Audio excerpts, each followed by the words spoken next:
मुलांनो, आज आपणाला चतुर हिराबाई ही गोष्ट पाहायची आहे. या गोष्टीचं आपण वाचन करूया. पहाट झाली. माणिक झोपेतून उठला. बाहेर पाहिले. 2 बैलांपैकी एकच बैल दिसला.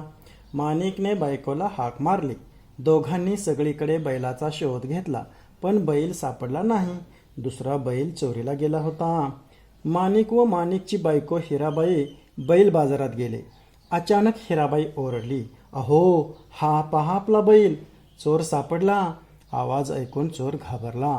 तसे न दाखवता तो बोलला, हा बैल माझा आहे. दोघं भांडू लागली. हिराबाई चतुर होती. तिने बैलाचे डोळे हाताने बंद केले. चोराला विचारले, बैलाचा कोणता डोळा अधू आहे ते सांग बरं. बरोबर सांगितलं तर बैल तुझा. चोराने अगोदर उजवा मग डावा असे सांगितले. हिराबाईने हात बाजूला केला. बैलाचा कोणताही डोळा अधू नाही असं दिसले.